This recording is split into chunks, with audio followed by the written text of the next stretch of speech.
the evil uses of my blind powers that I employed when I was single and dating. By the way, this is just for educational purposes. I don't recommend you do any of these, but no one's going to stop you. I'm blind in, and I spent 20 years being a serial datist, with some moderate success. And I'm going to share with you some of the tricks that I use as a blind person to help me achieve my goals. Get laid. I use all of these in pubs and similar settings. I don't know if you know this about me, but pubs are my spirit animal. Can't really use blind superpowers online. There's 3 things I used to do to use my blindness to my advantage.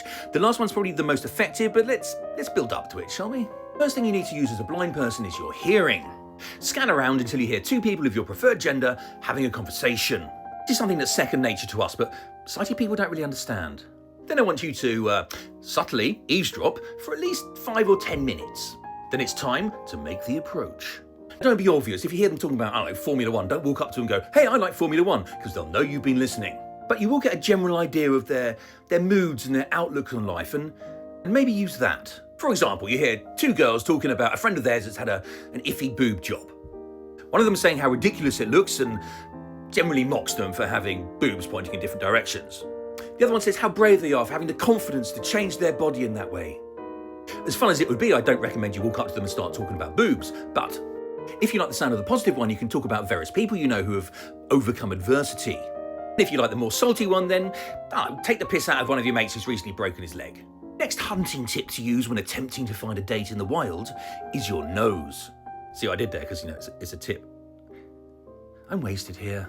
Subtly, and I mean subtly, get a whiff of your intended date. You can stand next to them at the bar or walk past them on the way to the toilet or anything you need to do. Next, and this isn't necessarily easy, it might take a bit of practice, I want you to really concentrate on that smell and try and pick out 1 or 2 of the fragrance notes. Then once you've picked out a fragrance note that you're confident identifying, you can go up to this person, or at least stand near them, don't directly talk to them, and then say to someone nearby, within earshot of your intended date, can you smell jasmine? Or, insert fragrance note. Hopefully the next thing you hear will be the person you fancy going, oh my God, that's me! And if you really can't work out the notes of a fragrance, most women will be wearing something with vanilla in it, and most men will be wearing something with vetiver or patchouli in it. The third and my favourite way of using your blindness to your advantage when trying to find a partner in a drinking establishment is the old accidentally bumping into them. Now, very importantly, you need to be holding a white stick. Because in a place like a pub, there's a lot of people bumping into a lot of other people, usually because they're drunk. You also need to have something to say once you've bumped into them. You can't just walk into them and stand there staring at them, waiting for them to make the first move. Although again, that would be quite amusing to watch. Well, if you could see it. Now, if you've been listening to them, you can tailor what you're going to say by what you know about them. So if you know one of them's got a great sense of humour, you can say something like, oh Christ, sorry, I didn't mean to put my stick between your legs. Cheesy and obvious, but it could work, especially if everyone's had a few drinks. But if they seem more sincere and innocent, then you can say something like, sorry, I'm really struggling with all these people. Would you mind pointing me in the right direction? Unfortunately, thanks to gender politics, this is going to work a lot better if you're female than if you're male, because it will bring out the protective instinct in a man, making them feel all powerful and protective.